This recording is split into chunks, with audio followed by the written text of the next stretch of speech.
Hey everybody, welcome to the Manta Games coverage of the 2019 Clash of Kings, Masters event. We've had some technical difficulties here, so right now we've got George O'Connell versus Shannon. So we are at the bottom of turn 2. It looks to be just about the bottom of turn 2 here. Yep. So the scenario for this one we're doing is dominate for this first round. Looks like not much has happened in the first couple turns as far as casualties. Everybody's kind of playing pretty carefully. A lot of the boards are pretty full of terrain. yeah, I was going to say the terrain placement on the table has been very interesting. Some of these pieces are very large, so there's a huge piece of impassable terrain on the left side of the board, as well as a lot of difficult terrain in the middle that those chariots are having to just plow through. And I'm not sure that much on either of these armies has Pathfinder. There's one horde of chariots from George that does have the Pathfinder, but those regiments there are going to be hindered going over either the wall or through the terrain, as well as most of Shannon's stuff. Of course, he does have 3 giants there in the middle, which is a pretty strong center for dominate. Yeah, I'm looking at the way that Shannon is moving right now, and I'm kind of wondering if he thinks he can get around that difficult terrain with all those chariots, or if he's just trying to hold off the dragon on that side. Yeah, for this scenario, I think that he's really just trying to hold off that flank. Yeah. That's the nice thing about having the 3 giants.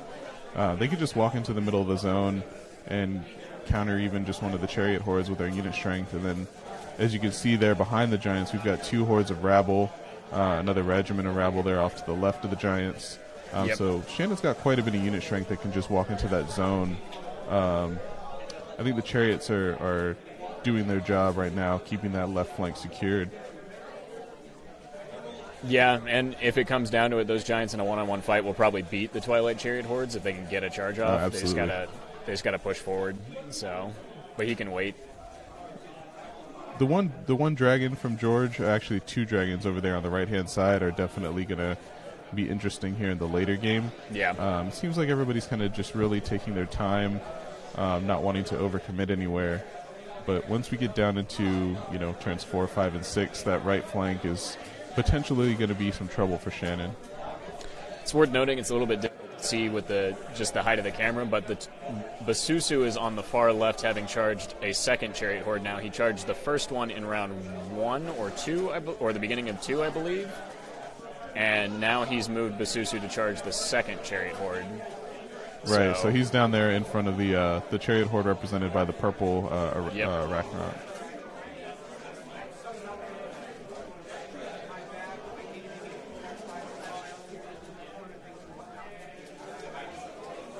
Yeah, it looks like he's...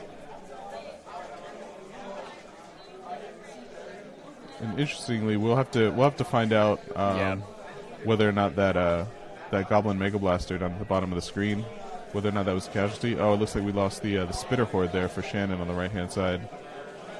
There's a lot of shooting in that list. That was expected. Right, between the lightning bolt from the dragons and then the archers on the chariots. George does have quite a bit of shooting. Yes.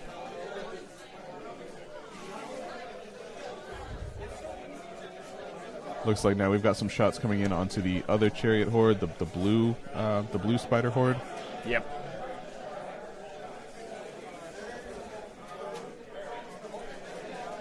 Since it was hit last turn, it may be that he did enough damage with Basusu to put it within an actual killable reach. Or he may just be trying to soften it up. That's a lot of unit strength to take out in one go. Thing is, everything in Shannon's army scores except Basusu. So those 2 chariot hordes, 2 dragons, 2 regiments, that's 10, 12 unit strength within reach. And on the other side of the table, you've got 2 hordes, 3 giants, and a regiment. So you've got 11 there, 1 chariot. It's only turn 2, though, so there's a lot of time. Both these armies have a lot of fast pieces. Oh, it looks like Basusu was able to finish off that 1 chariot horde, though. That'll be big on that flank. That's a little bit. That was probably a pretty good roll. I'm sure that chariot horde was either fresh or just barely scratched. Yeah, I think it had a little bit of damage on it, but it didn't appear to be much. Yeah. Now, those two there on the bottom left-hand side of the screen, those are two kings on chariots, and then we've got a mincer there to the right of the chariot that Shannon was holding a second ago. Yeah. So there is still some good speed and punch over here to defend this flank, but losing one of those chariot hordes is never something that you want to see. Yeah, no, I would agree that he's trying to position now to keep that dragon at bay. It looks like he did some shooting damage to the chariot horde in the top left, at least on the previous turns. He might be hoping to remove that with shooting, and then if he can pin the dragon there, he doesn't have to worry about that flank as much. But I still don't like his position in the center right now. He does have his two hordes hidden behind the terrain, which means that they won't be getting shot nearly as much. But Shannon has a lot of speed and can just, or sorry, not Shannon. George has a lot of speed and can keep looping around. And again, it's only turn 3 at this point. And the cavalry character that just moved up to the bottom side of that piece of terrain, that's Shannon's Diadem of Dragonkind Flaget. So probably looking to put some breath on that chariot regiment there. Trying to see what he can do to remove some of this threat in the middle of the board with his shooting. Yeah. Definitely think that's going to be essential here, especially with just how much shooting that list is outputting right now. It looks like that is that's the regiment of rabble that moved forward there, it looks like. Just to give some cover to all the other stuff behind it, if nothing else. Yeah, it looks like they're followed up there by a mincer. And then I believe that is the his mounted. He does have the war trombone to the right of the mincer, and then in front of that is going to be one of his mounted wizards. Yep.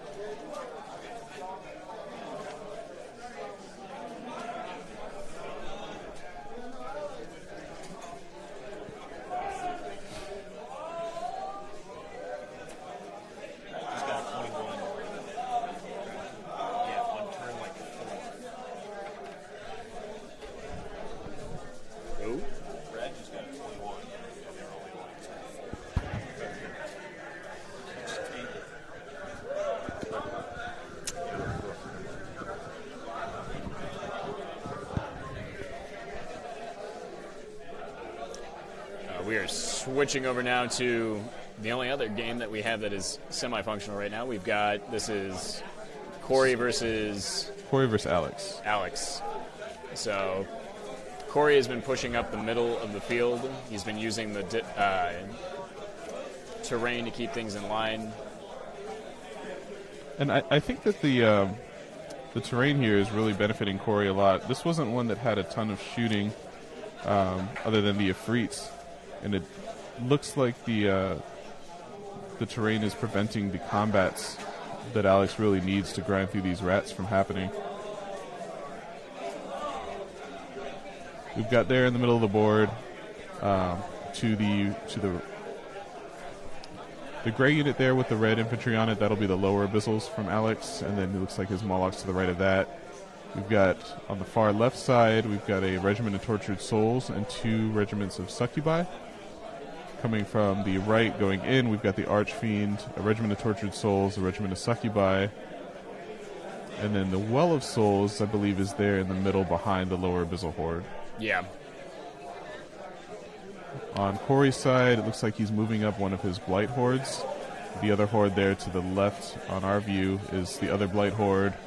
I think he has both of his... one of his shock troops is on the far left. One of them is directly behind a blight horde, it looks like. Yeah, he has one out there on the very far left. The only thing outside of them is the regiment of mounted sons. Yep.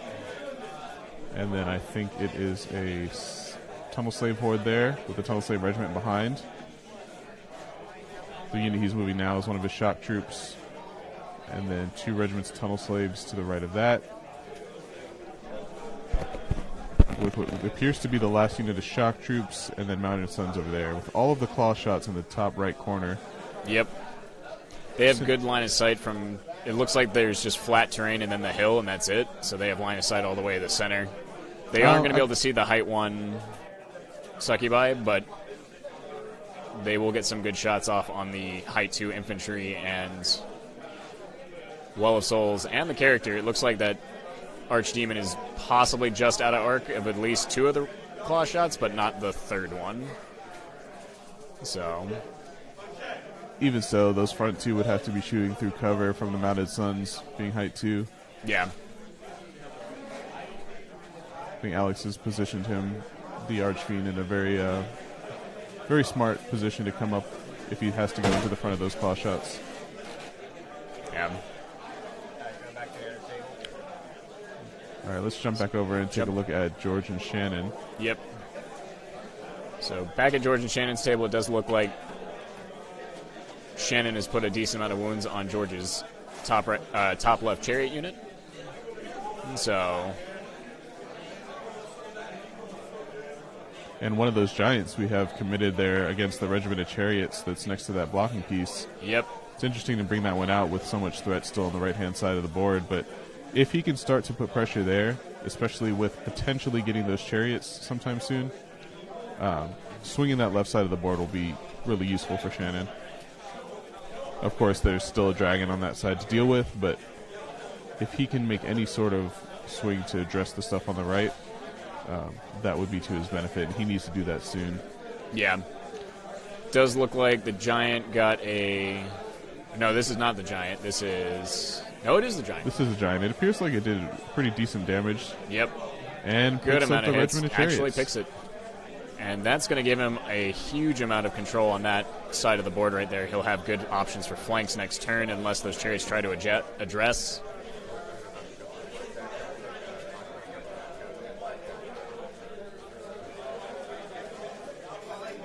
And so it looks like we have our first blackjack of the weekend. Brad McKay with a 21, and looks like he secured that at around the top of turn 4, so that's definitely one of the lists that we want to look out for. Strong performance in round 1. Yep. So back over to George and Shannon here. Looks like George is starting up his turn here. So losing that chariot regiment that was up against that wall is going to be big. There was about 12 unit strength from that over to the right-hand side that George had to work with to get into the middle of that zone. So a sixth of potential scoring on that side of the board gone. Yeah.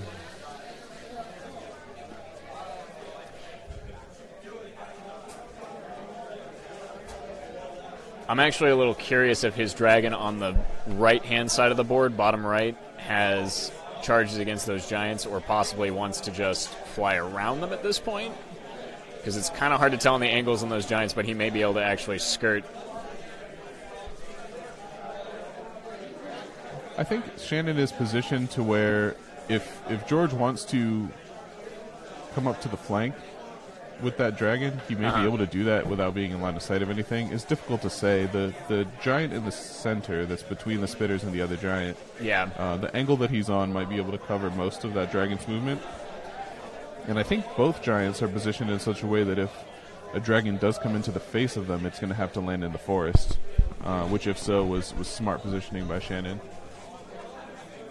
Yeah, I would definitely agree with that. It looks like Basusu has moved on and started charging one of the Goblin King chariots on the far left. He did not want any part of that mincer. Yeah.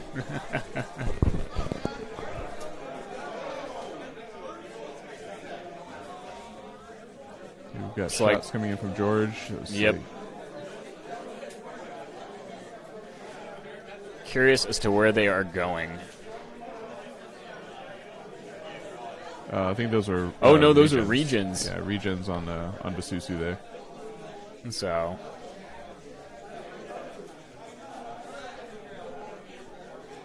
It's like this right flank is going to go ahead and start making decisions here. And we got confirmation on the turn. This is the top of turn 4.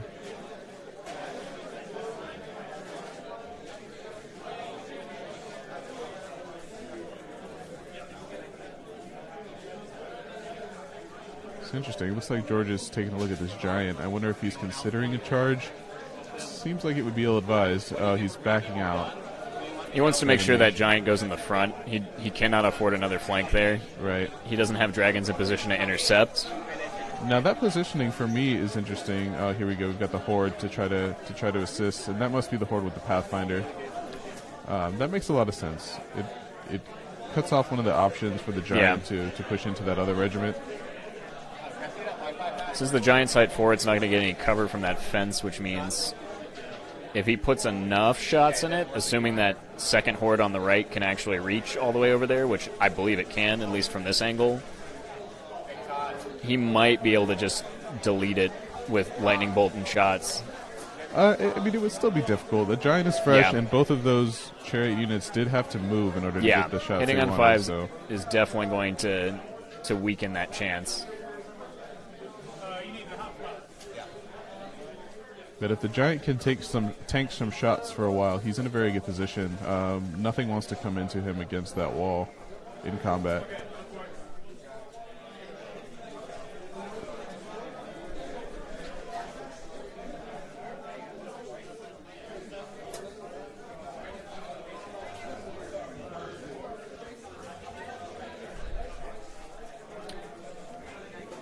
So we've got the dragon is starting to come around that flank. It looks like he's kept his distance, though.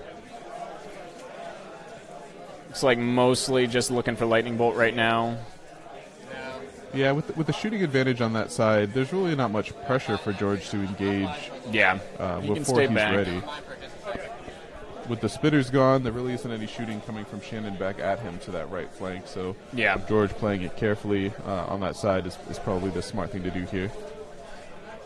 Looks like both players are about halfway through their time. Keep in mind we are using chess clocks here. Definitely worth noting that it is turn 4 though, so they are making good progress. So absolutely. And as more stuff gets removed from the table, there will be less stuff to have to move. So we've got looks like shots coming through. Yep. This was from 7 dice. That was probably that dragon there. I know that one of the dragons has the Scarlet Moss Venulian amulet to give it +2 to its lightning bolt. So lightning bolt 7 from that one. If he removes this chariot horde, that's another 3 unit strength gone. And in addition, it's the last of the counter battery shooting that's got any range to it outside of the goblin chariot, which just got punched by Basusu. Right. He has one more goblin chariot king. Yeah. Which, with the damage on the chariot horde, might be able to move up, finish off that horde on the top left.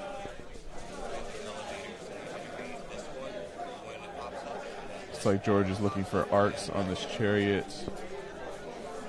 Probably to determine cover. So here in a second we're going to be doing... Just need you to know that this cast was made possible in part by the Southeast Committee Against the Elven Church. Elven Crutch. Yeah. We'd like you all to check out the Fawn Models on Facebook.com/Fawn Models, a place to discuss RGD Gaming's latest model project. And we'd like to remind you that, as a message from our sponsors at RGD Gaming, visit rgdgaming.com for all your Kings of War needs.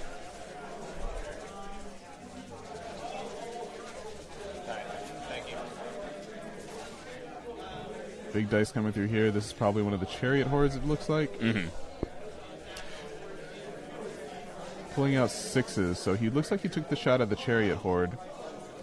4 hits coming through the cover after moving. Pretty solid. Just keeping an eye on the stream chat here. I will tell you guys, we are playing with the Cock 18 rules. That means that those chariots are still speed 8, not speed 7. So they do have some reach to them if they want to reach out and charge.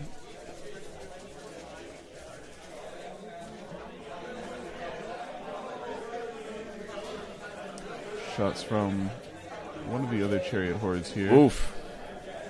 Oof. Only 4 hits out of 18.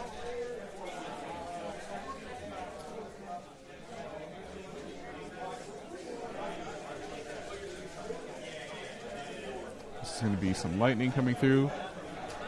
Looks to be from that dragon on the bottom right at the giant that's injured.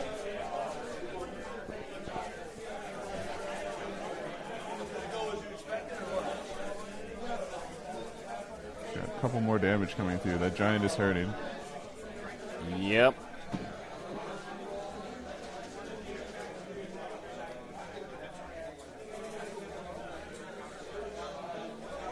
Nerve on the chariot horde, I believe.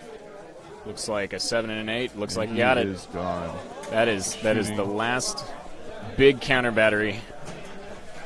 Yeah, the shooting from George's list proving too much. It's definitely a strong list. We did just have, since Brad, we heard about the blackjack on turn 4 from Brad's list.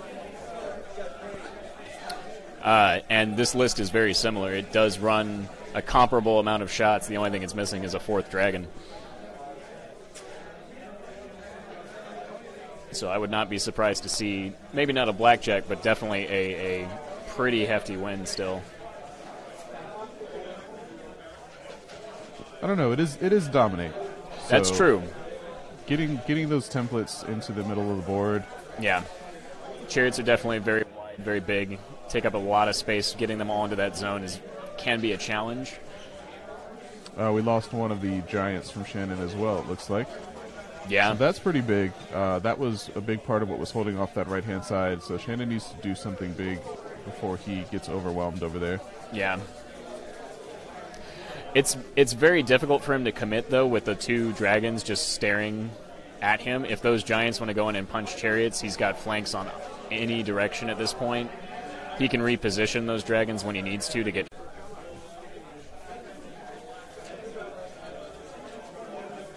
how the rats play their... how the goblins play their turns out. Yeah, so we are into Shannon's turn here.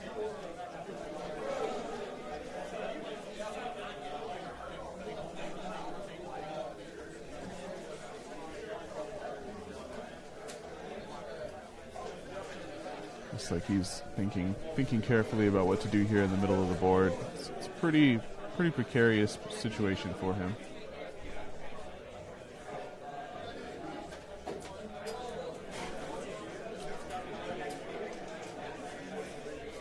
This is definitely going to be the decision-making turn.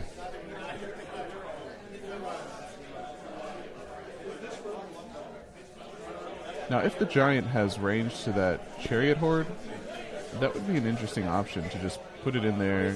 You kind of have to swing for the fences here. It looks like that horde does have a couple points of damage on it, and if you don't pick it up, you're facing a hindered flank from the regiment of chariots. The giant may be able to survive that. Yeah, which is not the worst thing in the world. A countercharging horde of chariots is not going to do a lot of damage to a giant. It looks like if he does make that charge, that dragon is not facing at an arc where it could actually get the giant. Right. So that may be one of his better options. I'm actually curious just on how far the dragon in the bottom right can reach. I don't think that dragon has the angle if the giant were to go in. Yeah. And actually, yeah, I don't think it has the range either. That looks to be outside of 20 inches there. Should the giant go into the front of the chariot hordes.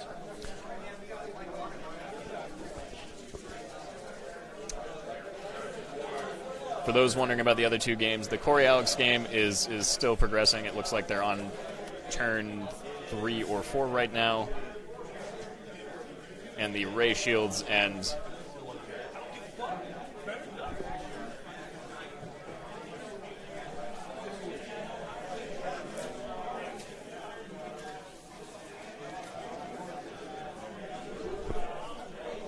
the Ray Shields game is just a little bit too far out of my line of sight to be able to take a peek at from here.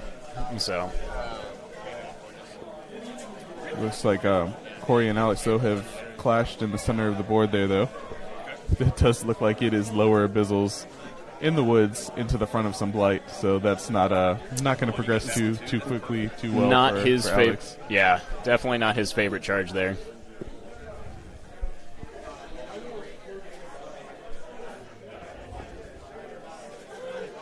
All right. It does look like that giant did commit into the chariot horde. So, and I think that was the right call. Yeah. He needs to make something happen. Right. And you're talking about a 13-15 at the moment with the 2 damage that's on that chariot horde. Yeah. Effectively the giant, a 12-14 with the brutal. Giant gets maybe 6 wounds there, then that's a decent chance to pop. It will be inspired, but that is, I mean, it's what you got to do in this situation. A very decent chance for at least a waiver. Yes. If he does kill it, that opens up the giant for a whole lot of options. And I think, and it seems like he is doing this here. I think with that giant committing, you need to really push in. You need to get the rest of the army up and threatening the zone at this point. Yeah, they need to start to contribute because once that giant goes down, if everything is still stuck behind the woods, George will have his pick of anything that comes forward after that.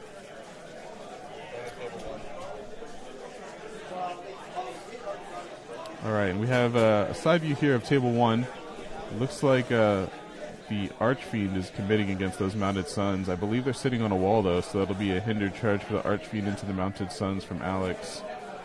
Not ideal, and if he were to take out the Mounted Sons in that charge, he faces all of the claw shots into him. It's difficult to see exactly how much damage is on the Archfiend, but he does have some wounds on him, so this seems to be kind of more of the pressure that Cory's list is putting on Alex. He's trying to make something happen here. Yeah. Considering it is a dominate scenario. Ryan, get out of the way. There's Ryan Smith and all of his wonder. Please.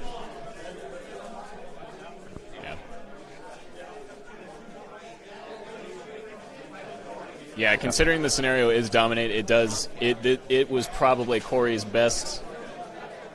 one of Cory's best options. As far as potential scenario, definitely. I think that, keep in mind, these are going to be dot terrain deployment, so the players do have some say in what terrain goes where, and I think that Alex did a good job of getting some blocking terrain to prevent Cory from easily getting his full unit strength into the center of the board. Yep. It definitely looks like he spread it on both sides of the table, too, in case he rolled either way. So Cory has done a really good job at keeping his stuff alive, though, which is the problem for Alex, is that he needed to start killing things quickly, and halfway through the game, he has not gotten to much. Yeah, it was always going to be an uphill struggle just deleting that many rat units, and there are... I don't even think Cory's lost much. I can't see... No. I mean, he's still got... I see the 2 regiments of tunnel slaves that are behind that blight Cory, there. Have you lost anything? Have you lost anything? He has not lost anything. So, the rat army is still at full force, which is a problem, unfortunately, for Alex here. Especially on dominate in turn probably 4 if I had to take a guess. Maybe 2. They could be going a lot slower. Cory has a lot of stuff to move. Right, and it's difficult to see from here, but I wonder how the clock pressure is affecting the 2 of them. The clock from here, it looks like it's 22 minutes left for Cory and 30 minutes left for Alex. So, at a glance. Okay.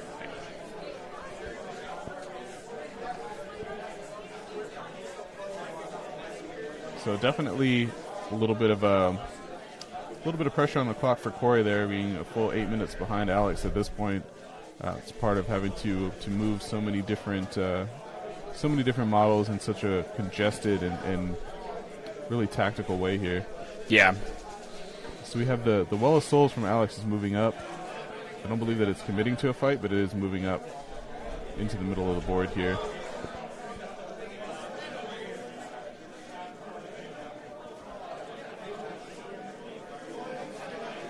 So we've got some shots here. Looks like it's going to be the Ifrit going into what's over there on that side. That should be a Horde of Blight. I believe that's the other Horde. These are the 2 blights. The shock troops. That's one of the shock troops. Yeah. So, and honestly, it's probably one of the best targets for the Ifrit in that entire army, outside of just trying to delete slave units. Which, absolutely, especially at this point. If the Ifrits are going to be trying to remove unit strength in the tunnel slave regiments and tunnel slave hordes, you want that to be early in the game, but at this point he needs to start getting some kill power off the table as well to try to preserve his own units.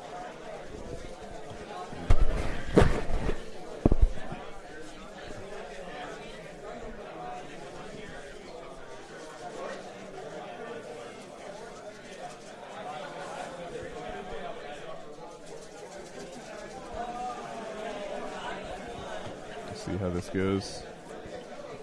Yeah, he's got to see if he can blend through. It looks like quite a bit of hits, but judging from Alex's expression, the damage didn't come through quite as well as he'd hoped.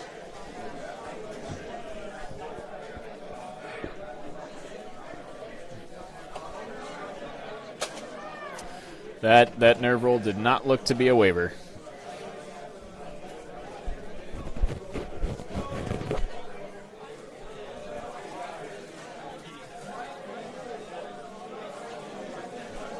Yep. So shooting did not take out the shock troop horde. They're still sitting. Still doing strong.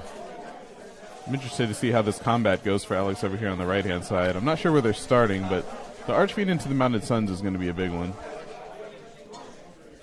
Well, it looks like we've got a Regiment of Tortured Souls into the front of the Mounted Suns on the far side of the table. Something to delay, knock off their Thunderous. Looks like we've got maybe 3 wounds coming through on that. And doesn't appear to be anything done there. Yep. Wasn't quite expecting Tortured Souls to actually be able to put a dent on the Sons of Korgon. It looks more like that was just a stalling tactic. Here goes the lower abyssals flailing helplessly against the front of some blight.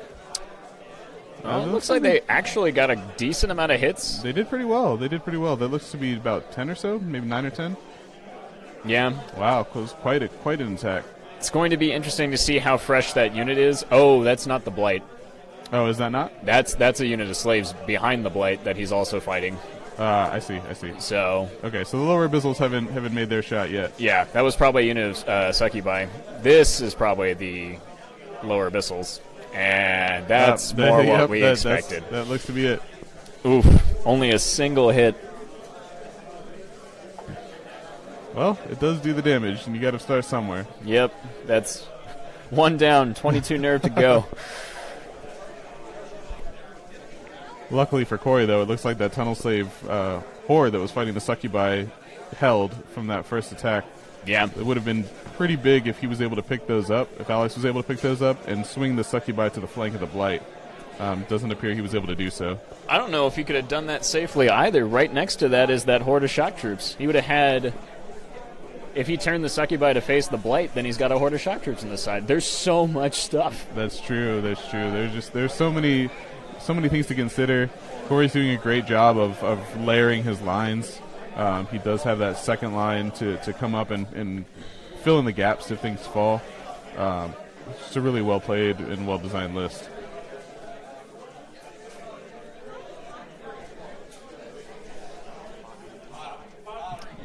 Just to confirm for everyone on the stream, it is the bottom of 3 for them, as you probably saw by that confirmation.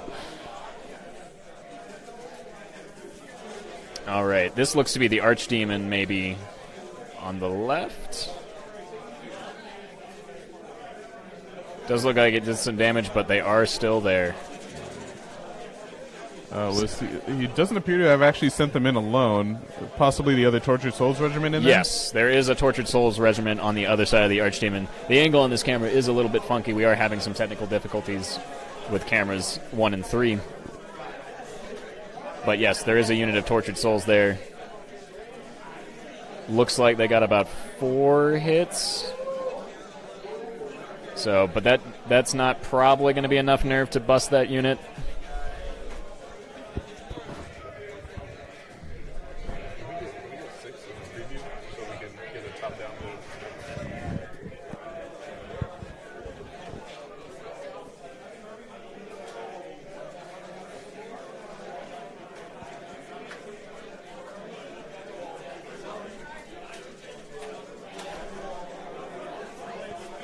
Just for those who are curious about George and Shannon's game, it did look like the Giant failed to break the horde of chariots in the center and is now being flanked by a regiment of chariots on the side.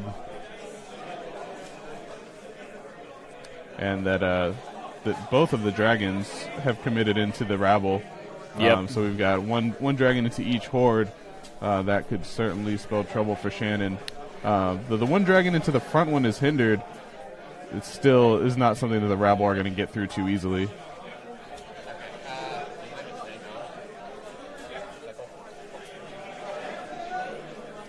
Surprisingly, at this point, the chariots in the top left corner of the board have hung on, and that's a problem for Shannon at this point. He can't really swing with any of his stuff on the left-hand side to address anything else at this point.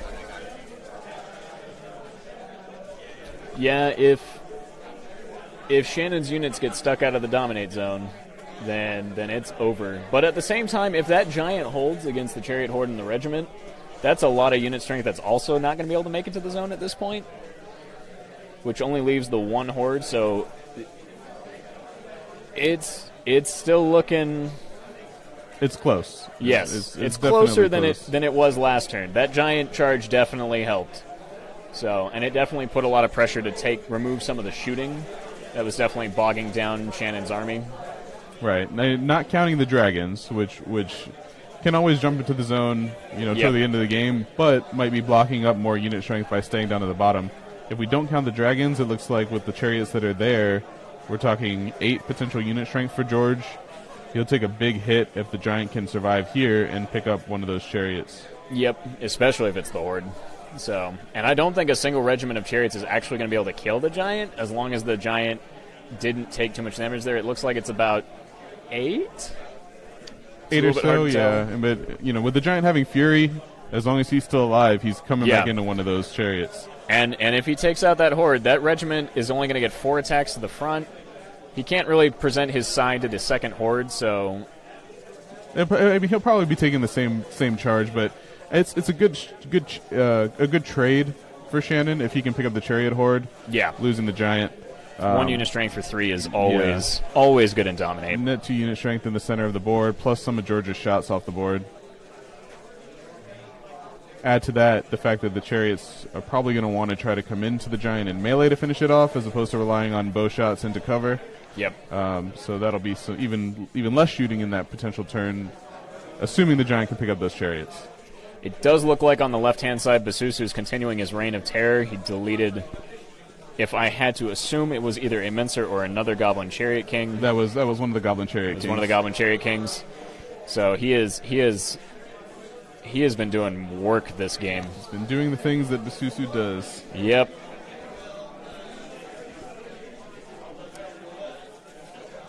But that's even less pressure on those units up the top. Considering it is the top of 5, it is going to be difficult for George to get that horde to the dominate zone at this point.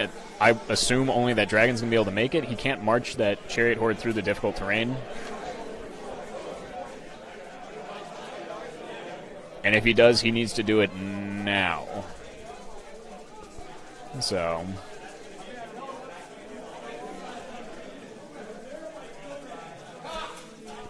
we've still got a couple of combats here. The 2 dragons into the rabble, and I think that one of them is going at right now. It's difficult to say which one. Doesn't look like a whole lot of damage to start. Right, 4 damage isn't going to do too much to the rabble. That was the front one, yeah. But it'll be extremely difficult to get around that dragon. Well, he's going to have a free flank if he can somehow maneuver the other horde out of the way, but it is rabble. I don't expect to see that dragon going anywhere, even with that. Right, I honestly think he might have a better chance shooting it. I think that you take the flank, and the reason for that is positioning. Yeah. So the dragon will back up an inch. The rabble should be able to come forward, swing just enough to hit the corner. Yep. Take a flank that's not really going to do a whole lot, but at that point beyond then, they at least have a prayer of a sideways shuffle to get majority in the zone. Yeah. The only challenge of that is that if that horde would have reach on that, if the horde of chariots on the far right would have reach on that rabble horde, assuming it did that turn, that would give it a flank. That giant is still there, though. Yeah, I think the giant would be able to protect the rabble from taking the flank from the far right chariot horde.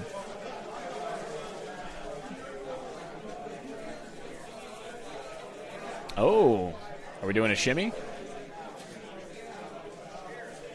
And I think they're checking the full backup from the chariot horde, looking to make sure, looking to see about arc for the giant here. Yeah, that giant's definitely in a flank, and he might be. Yeah. Ooh. Wow, that's great for Shannon. That is big. Now, I'm wondering how much damage was on that chariot horde at this point. I thought the 2 that was sitting there was from the chariot horde previously. I'm going to take a wild guess and say that it's 4. 4 damage.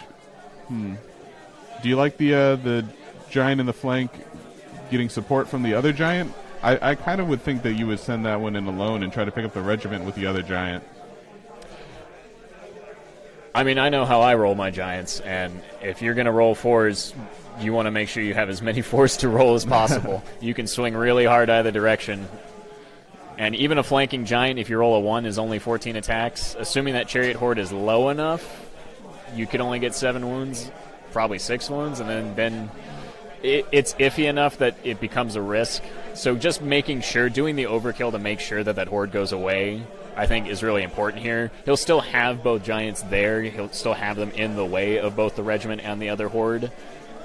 And that, at this point, allows him to actually have the only unit strength in the center.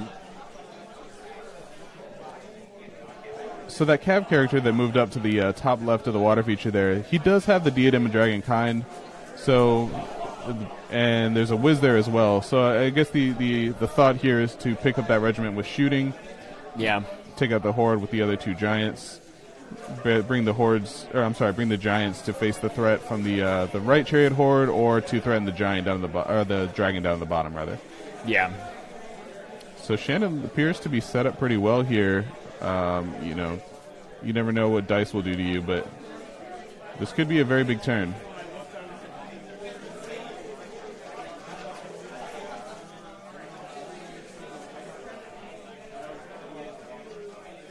Okay.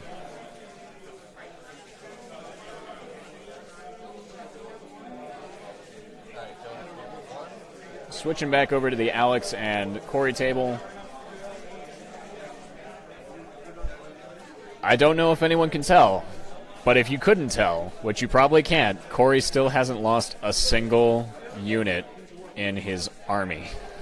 Now, that is a double-edged sword at this point in the game.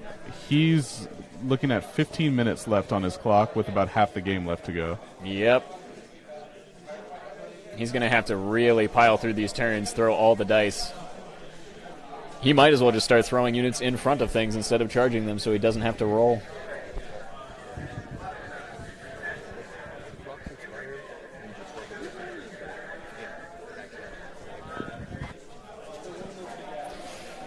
So for those of you who aren't aware with the clocks that we're using here, if your clock expires, you forfeit the rest of your turns for the game. You are dice down and can no longer act for the rest of the game. So if that were to happen to Cory, Alex would just have any charge, any attack that he wants for the rest of the time on his clock. So Cory needs to be cognizant of the remaining time here if he wants to play to the end of the game.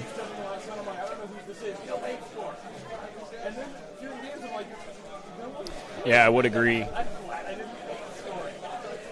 This is the downside of taking all those units, is that it takes you a lot of time to move, position, get everything in there. And he's done a great job of it so far, but he's going to either have to be less cautious in future turns, or he is actually in danger of running out of time. He's going to have probably, we'll see. I think we're into combat here at this point. So if he can finish in the next 2 minutes or so, he's looking at 6 minutes to turn for turns 5 and 6, and hopefully no 7.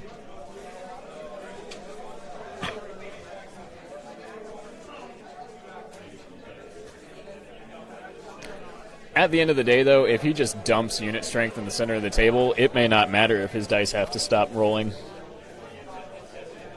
Alex may just not have enough stuff to get through all of it, which is really the story of that list and that game.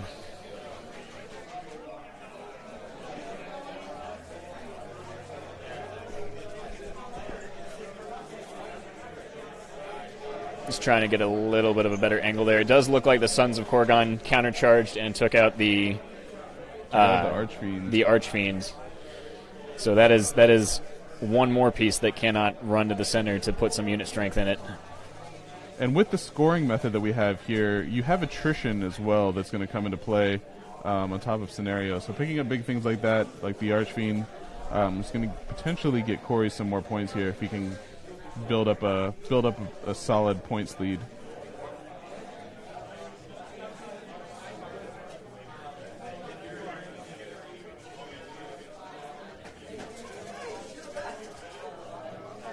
Yeah, I don't really know that Cory needs to be picking these fights. He needs to not run the clock down at this point.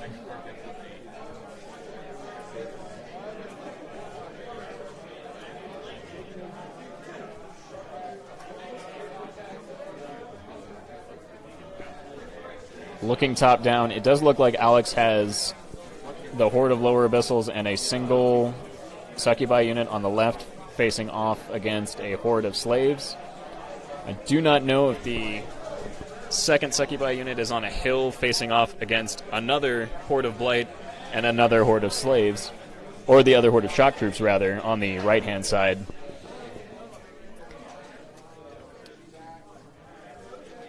But I don't see him breaking either of those with a single charge. Cory has finished his turn with 12 minutes remaining on his clock. Alex has twice as much time at this point. Yes.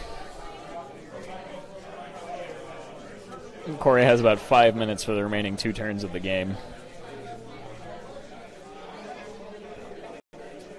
With 2 minutes for a turn 7 if that's what happens.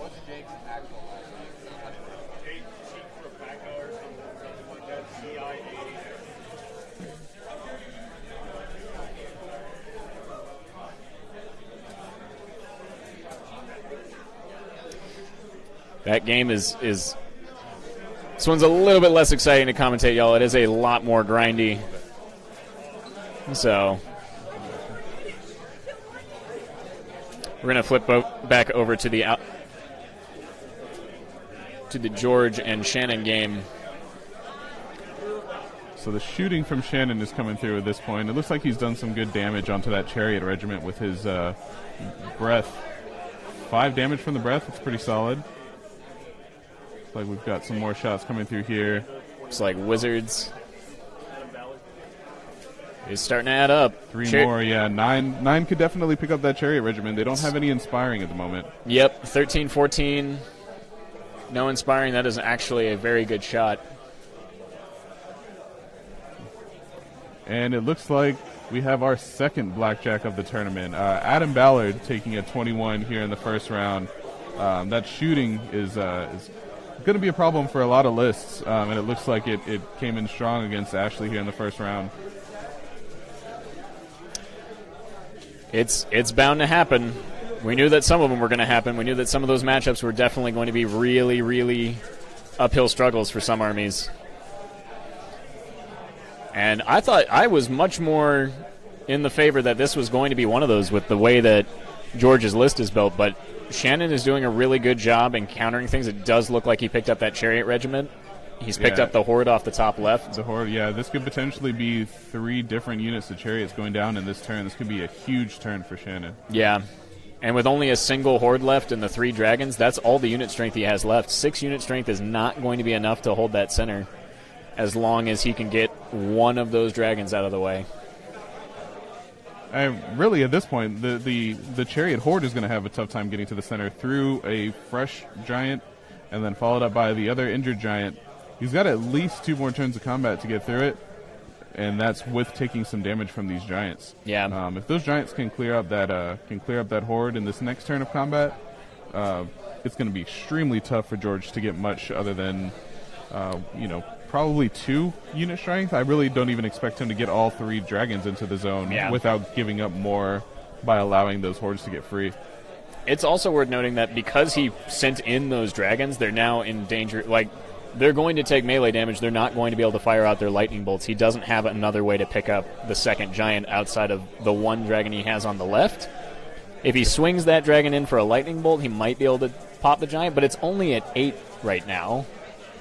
In 2 turns, he could get Basusu over there to finish him off, but there are a lot of things that Basusu has to deal with right now. Yeah, he's also really been the workhorse at this point, and if he hasn't cleaned up that left flank.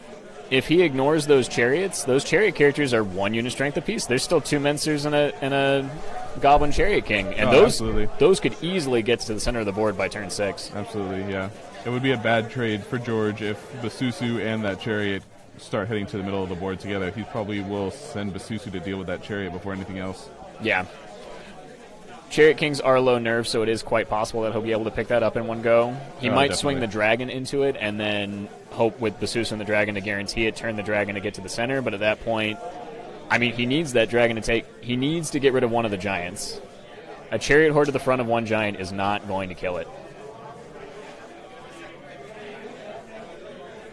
Unless George rolls the table. Right, dice are always a thing. It's true.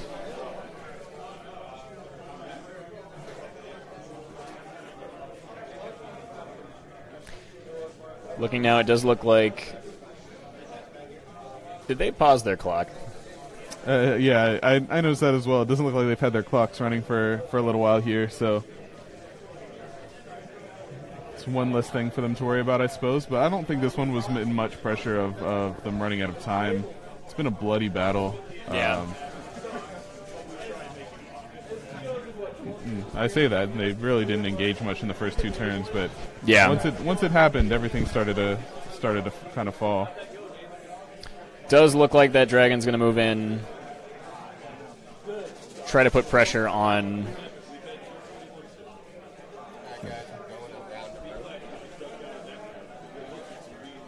All right, so just a recap of everything going on around the room right now. We've got on table 8, Scott Holcomb took out Billy Henniger, 16-5.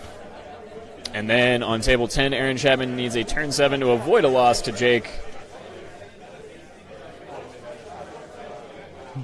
Jake, formerly known as Hutton.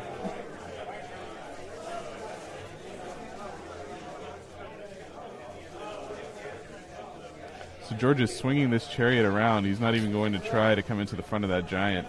It's an interesting choice, and he may be rethinking it here. That chariot doesn't have nimble, right? No, I don't. I believe the only item he had on any of his chariots was the Pathfinder on the one that went down. Mm-hmm. Yeah. Maybe mistaken on that.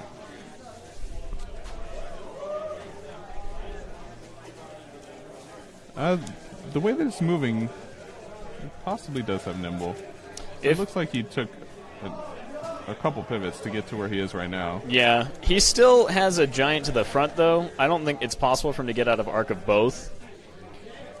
And at that point... Well, none of his chariots do have nimble, so that was an interesting maneuver that he was able to manage there. Both of those dragons continuing to fight off those rabble, trying to pick up some unit strength.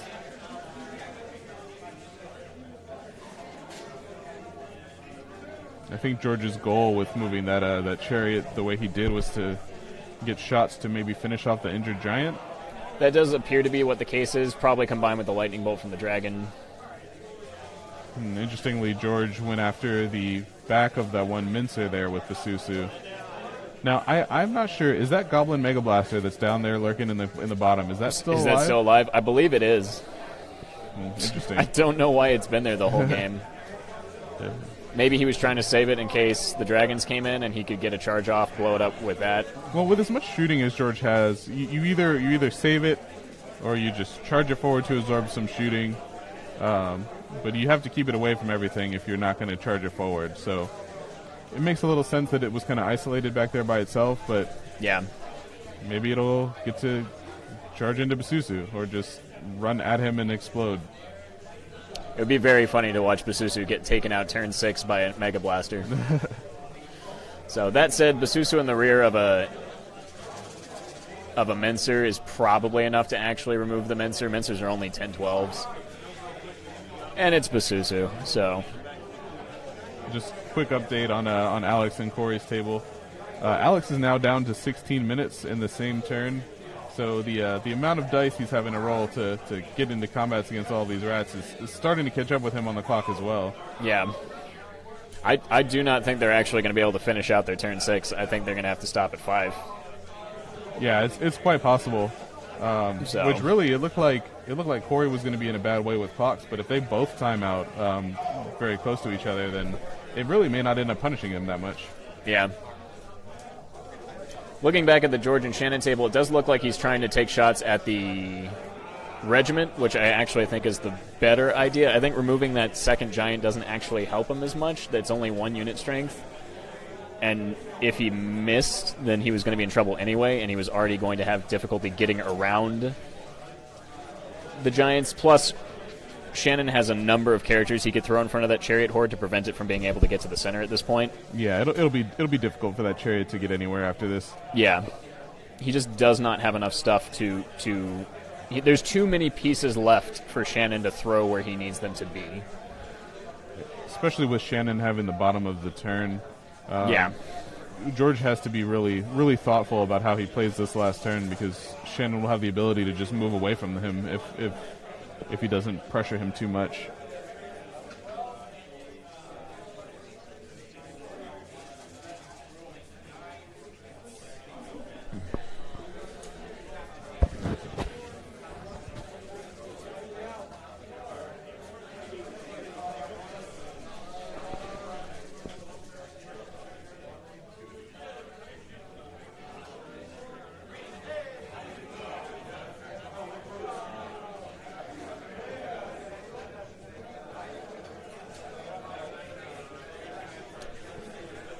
Does look like that dragon was not able to kill a rabble horde, surprising probably not many people, but 2 turns of dragon to the front of rabbles.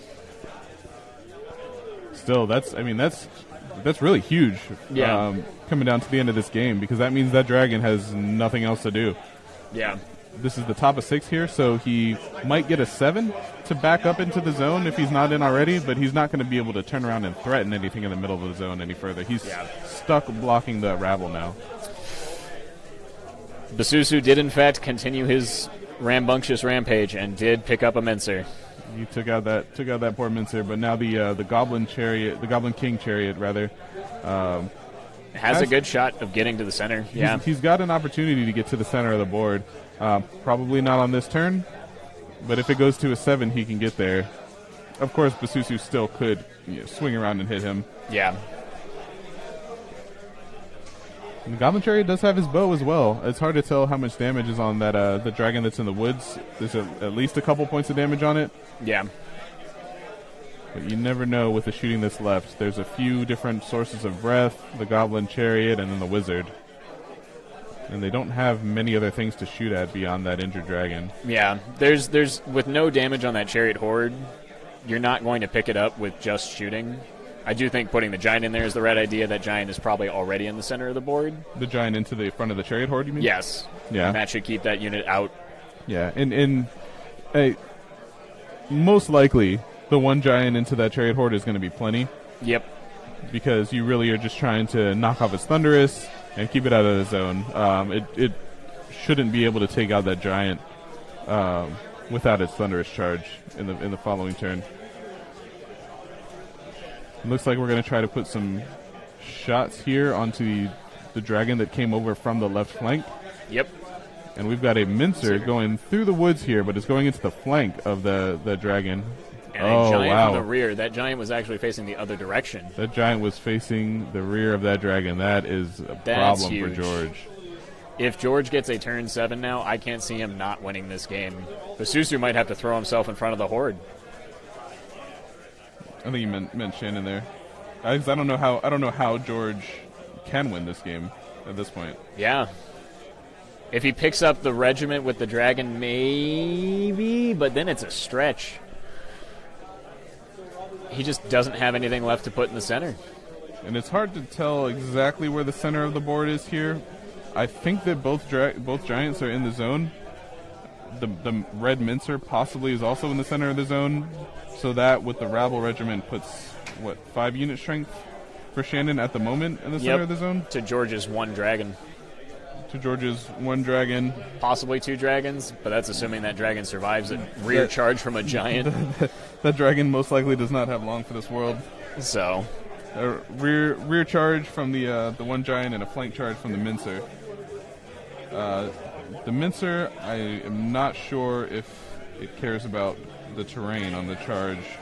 I do believe Mincers do not have Strider. Okay, so they do have Brutal, but the giant already brought that to this fight. So yeah, it will be hindered, but you're talking about Another D6 plus. This is going to be, I mean, between the two, it's going to be 30 plus 5 D6 attacks. Yep. With only a limited amount of those hitting on 5s. I do think a giant alone in the rear of a dragon is usually enough to do it, but again, I'll say it once more, there's nothing like overkill. Especially when dragons are involved.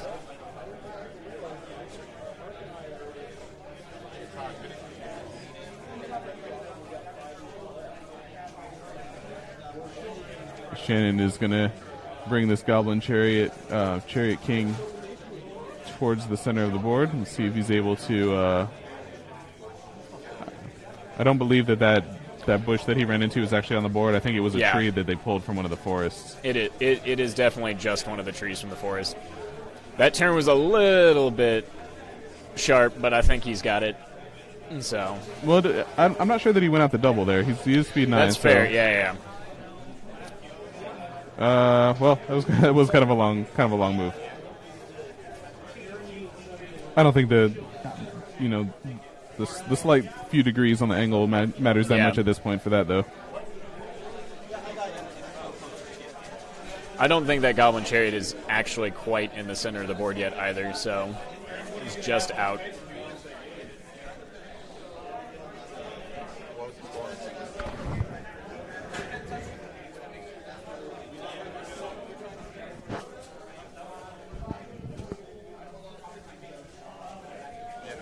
Looks like we have clocks stopped on Alex and Cory's game. Will they review a? They've been debating debate here. Yeah, it's getting down to the wire on that one, so things are getting pretty tight here. At the moment, looking at our brief top-down view that we have, it looks like Cory's got about 9 unit strength in the zone, maybe more. It's hard to see if those regiments are in there. If the regiments are in there, he's looking at 13 unit strength in the zone to Alex's 7, it appears. So negotiating the final moves here are going to be critical.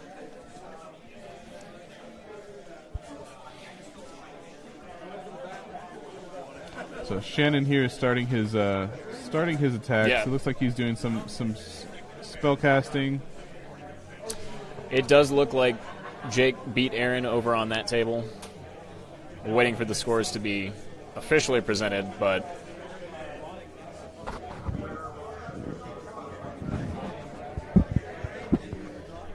Jake.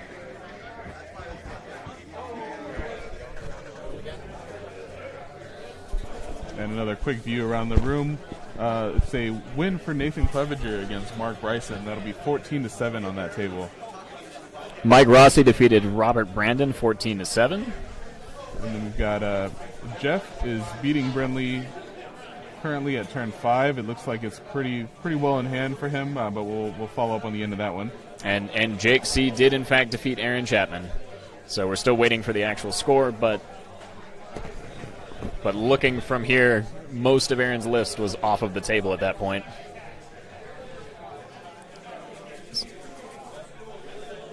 Looking back at the George and Shannon game. Lots of dice here. This is going to be on the dragon. Yep. You see a mountain of damage on it already. Does look like the dragon possibly wavered the goblin. The rabble? The rabble, considering that it hasn't been charged back in. And there goes that dragon. Unsurprisingly. Yeah, with that much power coming in from all sides, it was going to be difficult for that dragon to survive.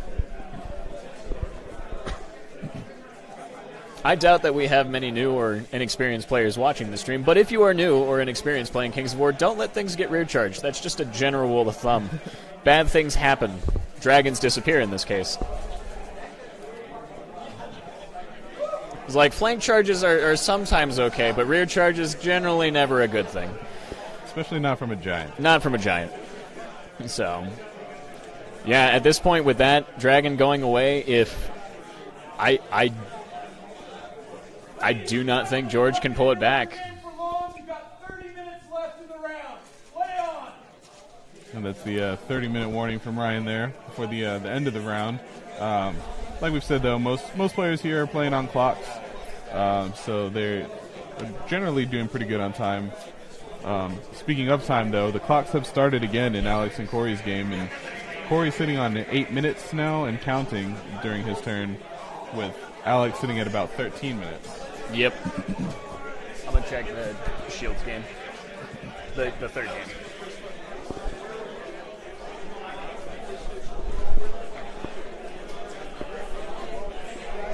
As Shannon finishes up his combat phase here, it looks like he wasn't able to defeat that chariot board, but we'll get back to that one in a second. Taking a quick look at the Ray Shields and trying to get through his attack. The Shields and Spears game. We've got, looks like the shock troops have taken to the center of the board along with the Rat Demon. There's rally everywhere.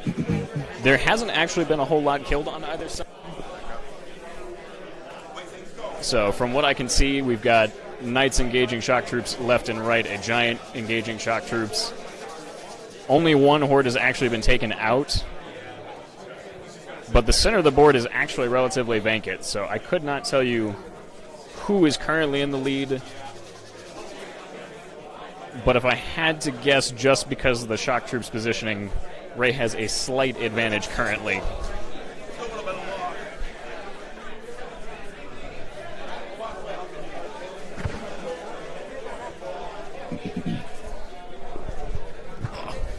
Is that update that we had over there on table 3? Now back over here to Cory and Alex. Cory trying to work his way through. I believe this is combat against the Molochs, and he was not able to defeat them there. So Alex holding strong with about 6 unit strength in the center of the zone here. He still needs to do some work to remove some of these rats, though, if he wants to have a prayer. Yep.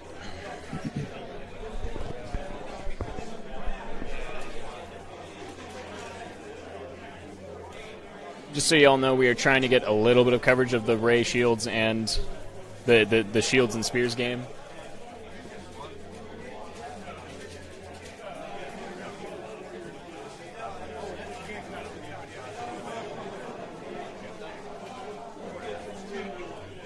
Yep.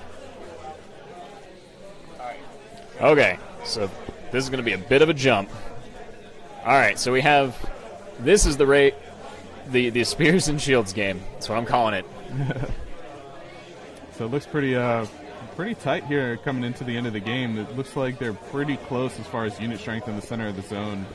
Yeah. These two Orders of the Brotherhood are surrounded at this point by rats, but I think they are holding strong. That's a slave. Shock troop, shock troop, shock troop. So those are shock troops that are surrounding the Order of the Brotherhood, so they can definitely pick them up given the time, but let's see where we are time-wise here. So the LOI regiment was able to pick up the unit that was blocking them over there on the far right and angle in to face the middle of the board.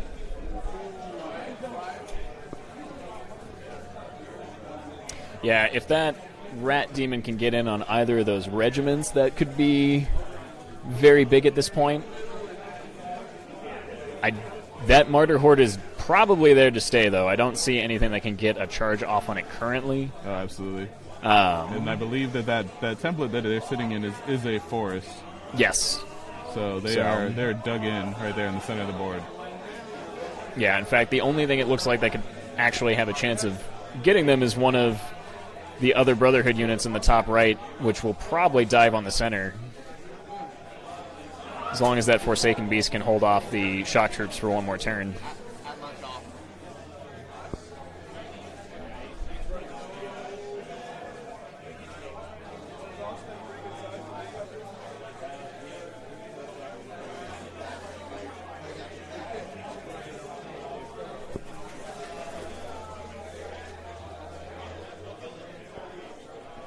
And it looks like George and Shannon have finished up their match over there. We'll wait and see about results in a moment.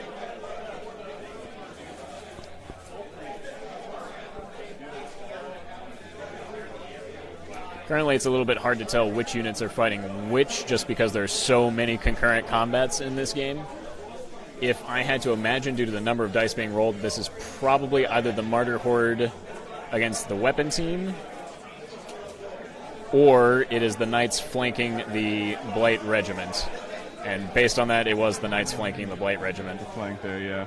So, does look like Oh, they wow. held. Not able to pick them up. That is incredible. I wonder if that was a double ones.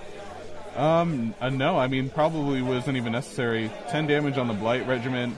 They started at, the dash 14, so they were dash currently at 16. dash 16. Yeah. Needed a 6 to break on a fearless Blight Regiment. That could be big. That's a shock troop horde in this flank right there. And I believe that's the one with +1 strength. Oh, absolutely. Even if not, I believe pick up in place, the way that they're positioned, it's hard to see. It's hard to see if they're up against the side of those Blight. I'm trying to determine if the shock troops would need to pivot into the water at all to get that flank. I think they would, just based on the angle here. But even if they did, that's still going to be 50 attacks on 5s rerolling 1s. The other Knight Regiment failed to pick up the shock troop horde there as well. Yeah.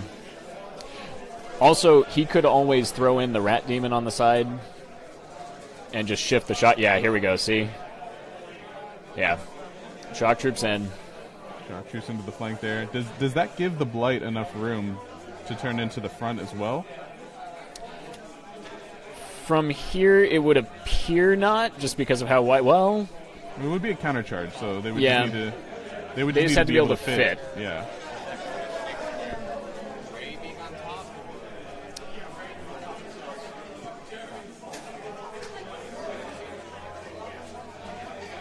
I'm a little surprised Ray did not throw the Rat Demon into the side of those Knights just to get him into the zone. Could have repositioned him afterwards to face really wherever he wanted, and the shock troops would have still probably been in if I had to guess. The Demon, I believe, is in the zone currently. It looks like the center of the board is approximately that white spot on the flanking shock troop horde. Yeah. That is what I am looking at. If he picks up both those Knights regiments, that's gonna be hurting. That would probably do it for this game. Yeah. He does have some initiates. Now it's difficult to tell which Knight regiment is what. I believe that the ones on the top there are the initiates, but the initiates may be one of the ones in combat down here in the scrum.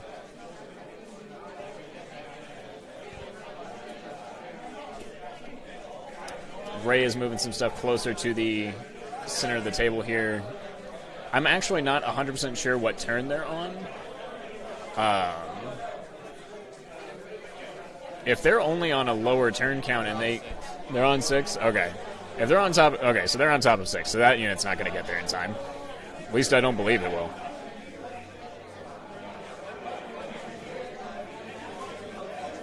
So Ray positioning the Demon to address any threats coming through in the late game here. It does look like he's going to try to lightning bolt. I believe that's a damsel right there. Just above the martyr's position. Assuming that she's towed into the woods at the very top of the screen there. Yeah.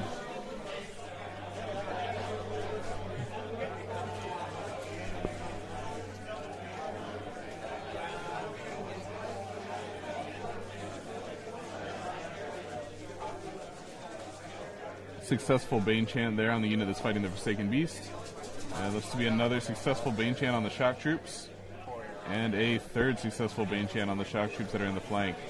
So goody. A lot of power coming through. So some lightning going through to the Devoted. We're going to do 1 more damage to her. And a nerve roll of 5, it looks like, and 4 does pick her up. That will take her. Yep. This is going to be tough at this point for Kevin to deal with. Looks like he's just letting him roll it out. Those Knights already had some damage on them. Yeah, and it looks like it's possibly just going to be falling apart here. Yeah, I think they're just trying to vote it out. It looks like at the gentleman's table they're just rolling it out to give each other the maximum amount and not worrying about the clock. As it should be. So that's going to put at least that Horde and the Rat Demon, probably the Blight Regiment. It looks like you can now see the center of the table. And with all that influx, that should probably give Ray the edge here. If there is a turn 7, I cannot imagine the Brotherhood being able to get more unit strength than Ray could bring into the center too. Because there's another shock troop horde right there that will definitely be able to eke in possibly a third, assuming he picks up the Forsaken Beast here. Find out what turn they're on.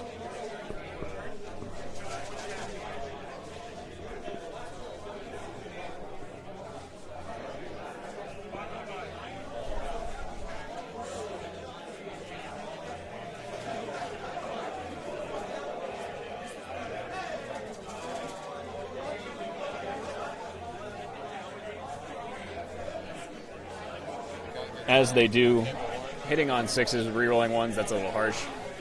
We're going to cut back to the Alex versus Cory game. It does look like there's still a lot of Cory stuff in the middle of the table. I'm trying to see what the clock looks like. The clocks have to be getting close here. But they are just It looks about like at the there end are of their 5 game. minutes left on Alex's clock and about 5 minutes left on Cory's clock. Yeah, it's coming down to the wire time-wise, but it does appear that they're keeping their time similarly enough that, you know, if either of them times out, the other one's not really going to have too much opportunity to capitalize. Looks like, and it's hard to tell, but the Mounted Suns on the right-hand side, Cory's right-hand side, and the Twisted Souls ended up just not fighting each other. And they're both turning toward the center. Oh no, sorry, that is the Regiment of Tortured Souls and a second regiment and a horde of Tortured Souls. No. Or what is that? What Are we talking about here in the center? No, we're talking about that there. Because that's Alex's unit. It's difficult to tell from this angle what that one is. That might be one of the... Oh, yeah, that's one of the Succubi regiments. Oh, yeah, that would make sense. So it looks like remaining, we've got 2 regiments of Succubi, Moloch Horde, the Lower Abyssal Horde, and a regiment of Tortured Souls, and the Well of Souls. Oh, and there goes one of Cory's hordes that was sitting in the center of the board. It did look like one of the Succubi regiments had gotten a flank on that, and that is why that went away. Hey!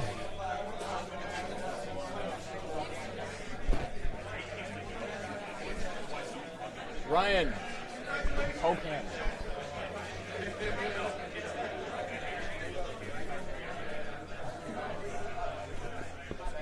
there we go. But yeah, So Cory losing that horde there in the front. I think that was finally one of the Blight hordes going down.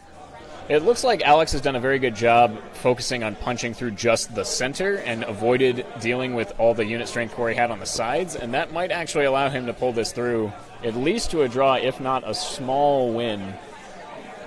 So Let's see what happens with this combat that he's working on right now. yeah. Either way, it's coming. He's got 3 minutes on the clock. And it's back over to Cory's turn with 5 minutes for Cory to do whatever he's got to do. It looks like they may have rolled a turn 7.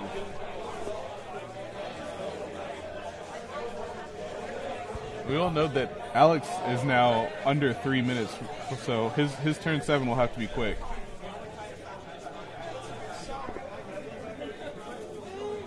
Yeah, it's whatever Alex wants to do on his turn. I'm curious how beaten down that lower Abyssal Horde is, how much damage is actually on it. It's been fighting, it looked like it's no longer fighting a Blight Horde, it's fighting, I believe, just regular slaves? No, that is a Blight Horde still.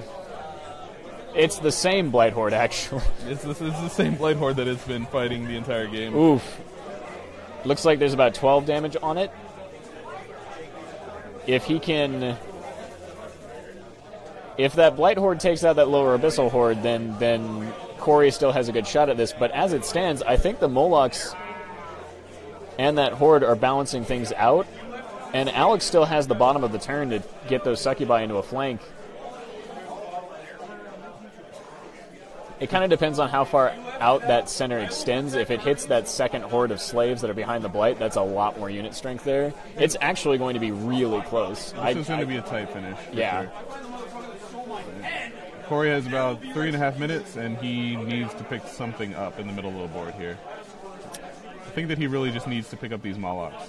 At the moment, I think these are going to be all of the claw shots shooting at the Well of Souls. That's my thoughts on this dice here. Taking a peek at the Shields and Spears game, it did look like they shook hands. I assume the game has just ended. From a glance, it would appear to be either a draw or a minor win for Ray, but I'm going to wait for the score sheets before we call that officially.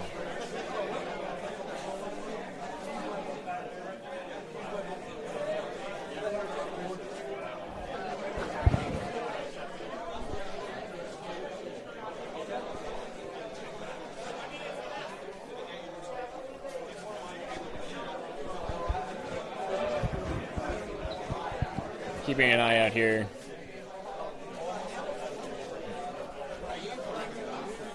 Cory is using the last of his clock time to power through some combats here. Trying to pick up some of Alex's unit strength in the middle of the board because he's gonna take some punishment on the return combats. Yeah. Turn 7, I don't think was what he needed. Oh, absolutely not. Yeah. And unfortunately, his mounted sons are stuck in a spot where they're not going to be able to actually reach the center. So I think all those extra units ended up working against him where he just didn't have the ability to maneuver as well, and Alex was able to focus his army really well. Yeah, I mean, I think primarily the issue was that big tower, that big blocking piece of terrain. That was a really well-placed building. I think the Alamo on the lower half of the board was also placed there by Alex, so in case that he got the opposite side, it would have still been a situation where Cory's forces were divided up. Yeah, absolutely. And I don't know, we didn't get to see the terrain drop, but I feel like it was a mistake for Cory to allow that to happen. He should have had an opportunity to get at least one of those moved, but it looks like he did pick up the Molochs that were there. That is huge. Yep. There isn't a whole lot to threaten that horde of shock troops now. The Well of Souls can come into them. It's difficult to see how much damage is on that shock troop horde. If they can stick, that's going to be big for Cory coming into the bottom of turn 7 here. And Cory's doing a little bit more fighting here. He's got 1 minute left on his clock. Might as well. Looks like he did a couple more wounds to the succubi. And was able to pick them up with a regiment of tunnel slaves. The swings. What a swing here. So at the moment, he appears to have 13 unit strength in the zone, of course. And Alex has 3. Well, Alex has 8 unit strength remaining in total. Yeah, so Alex has to not only get everything into the zone, but also pick it up.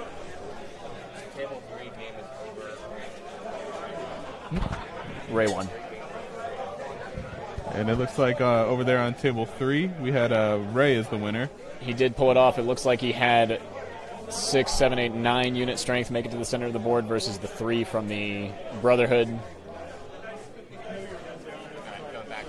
Yep. Moving back to the final table.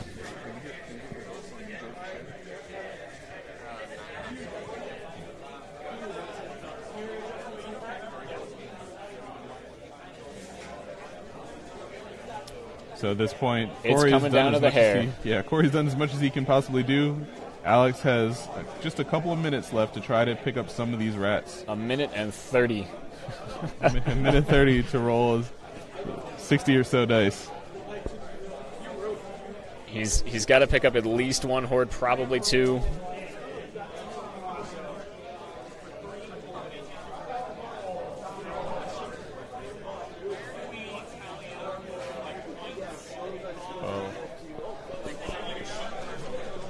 Check with Mark.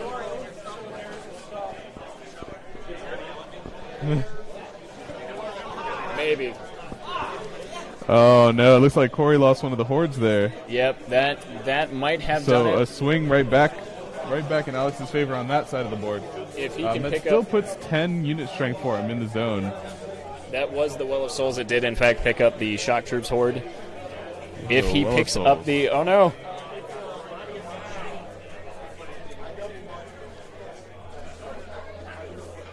We lost. And there goes the second horde. The lower abyssals finally finished the grind through the blight. So Well, with that, Alex is getting what he needs in this last bit of combat. he had just what he needs. He's got literally 15 seconds on the clock, I'm pretty sure. Doesn't pick up another unit. I think at this point it will probably end up being a draw. I think it is within 1 unit strength. And it looks like he's timed out, so that is dice down for Alex. Yep.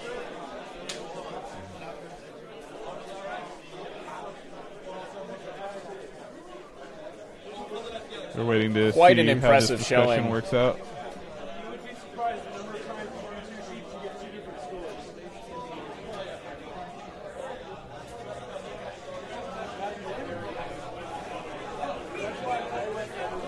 I think they're tallying here, trying to determine who's all in the zone. This is going to be very, very close. I think that Alex has 6 points in the zone. Cory has somewhere between 4 and 7. It's difficult to say until they start measuring here. Yeah. It looks like Cory may have it by 4 unit strength, assuming that all of the regiments are actually in the zone. If those succubi are in the zone, then it ends up being 7 to 5. It is a very tight call. I actually think Alex timed out before he was able to roll his succubi regiment. If he had been able to delete that slave regiment with them, he would have easily been able to advance into the zone, and it would be an unquestionable draw at this point.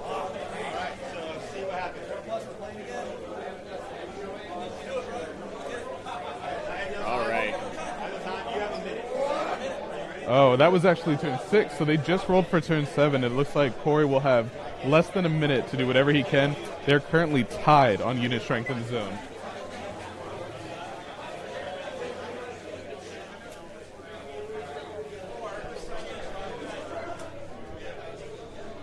Preparing to come into the only turn of turn 7 here, with Alex having timed out.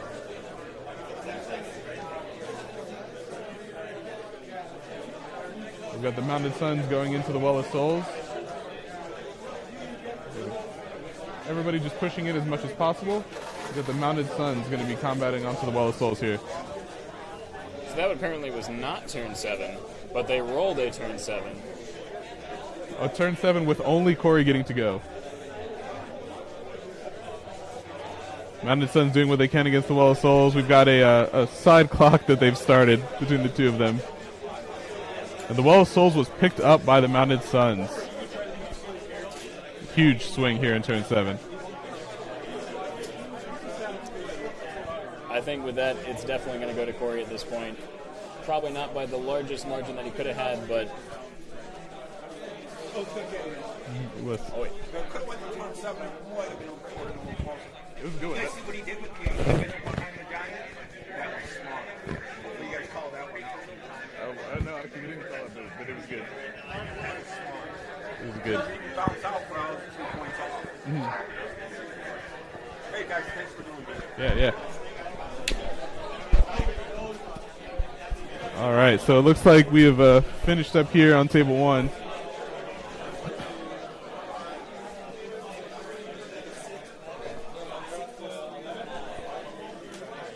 It looks like it's a 3-unit score win to Cory over Alex. The clocks played a huge factor in that game. Definitely made it an interesting one coming into the home stretch. That one came down to the wire. Out of time, out of units. Great games. It looks like Shannon did take the win over George unofficially. I'm waiting for the final results on that one to see what the score was there.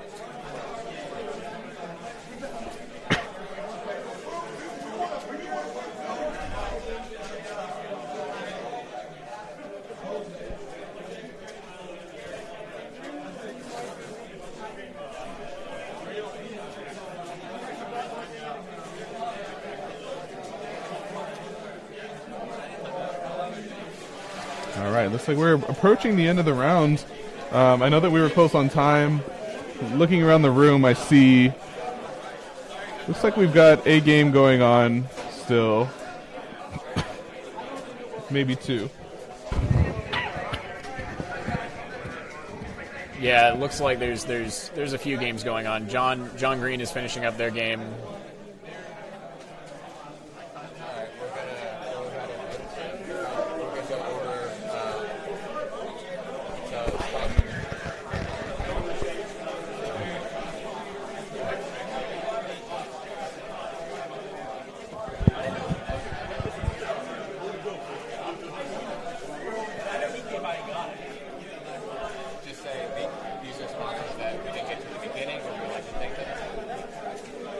Okay, guys, real fast, we're going to go give a quick shout-out to our sponsors. We had a rough start, so we didn't get to announce them at the start of the event. So we had, once again, Fawn Models Hobby Sauce,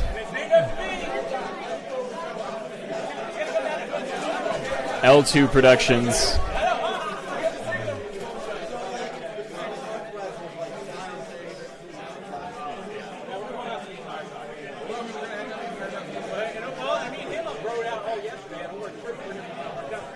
the Mountaineer Grand Tournament, Kings of War Tournament. It will be June 28th through the 30th, 2019, in Martinsburg, West Virginia.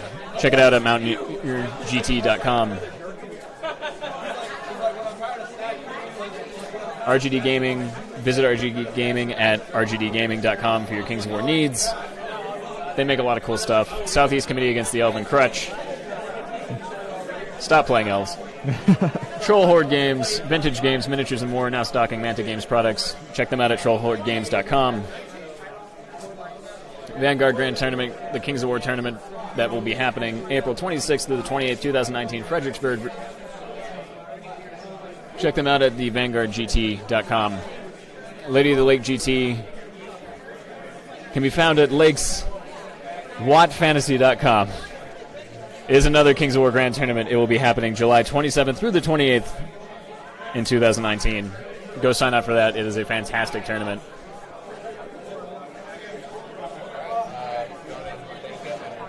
So, guys, we're going to take a quick break for lunch here. We're going to try to see if we can fix some of our camera issues, get everything up and running for y'all. We will be back in approximately an hour. Thanks for joining us. So, thanks everyone who tuned into the stream.